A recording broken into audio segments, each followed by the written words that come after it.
Kia ora, good morning and welcome to another sensational episode of Halftime with Hamish, a show about all things sports, except when we cover the breaststroke there won't be a swimming pool in sight.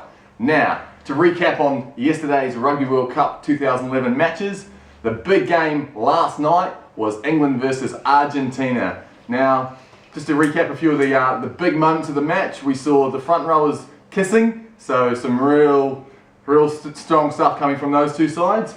We saw England in black jerseys. Now that's been a rather controversial topic. So controversial so that I don't think their numbers even wanted to stick to their back last night. We could see most of the players with peeling off numbers.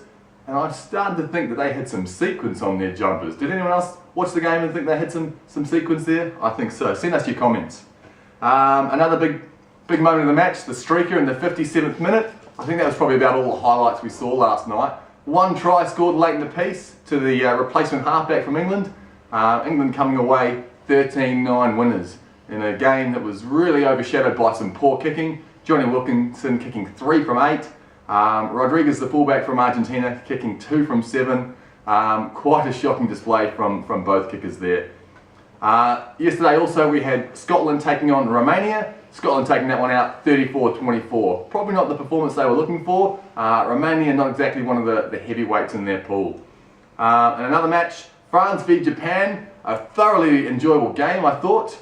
France eventually running away 47-21, but at one stage with only 15 minutes left in the game, the French held a slender lead of 25-21. I know the Japanese thought they might get a sniff in there, but France just too good in the end. The other game out of Pool D yesterday, Fiji too strong for Namibia, 49-25. So good to see the Pacific nations stepping up and getting a win there. Last night in the NRL, well, what can I say really?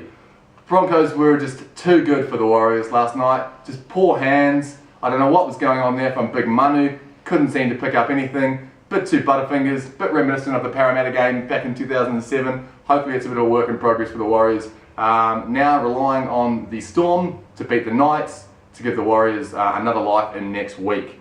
The Cowboys, however, their season is over.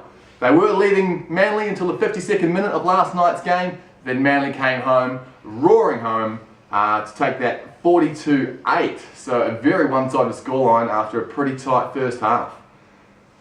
Previewing tonight's games for the 2011 Rugby World Cup. One of the big ones we've got today is Australia opening their campaign against Italy. Now Italy are playing some mind games here, saying that this is not really a big focus game for them. They're thinking more about Ireland later in the tournament to try and get that second spot and get themselves through to the quarterfinals. A bit of gamesmanship going on here, I think. The Italians will come out hard, looking for a strong forwards battle against the Australians.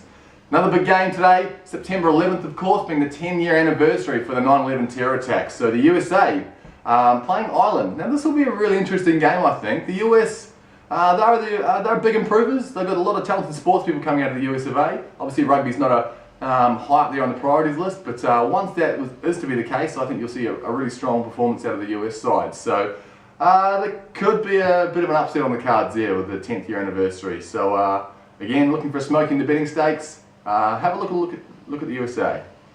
South Africa take on Wales tonight in a huge match. This one could go a long way deciding top spot in that pool. The South Africans, which should start this one favourites, but the Wales looking to put in a strong performance in I guess what's called the pool of death, because they've also got Samoa and Fiji in that pool. So an interesting one there.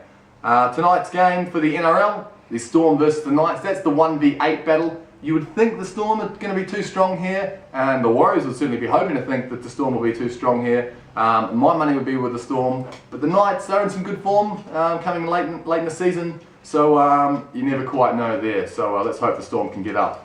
In other sports news, the Formula 1, Sebastian Vettel is on pole once again for the 10th time this season. So you'd expect the man to come off the front and he'll probably win the race again, as you can expect. Teammate Mark Webber, well, what can we say about him? That's all we've got sideboard today, folks. Thanks again for tuning in to Halftime with Hamish. We'll catch you all again soon.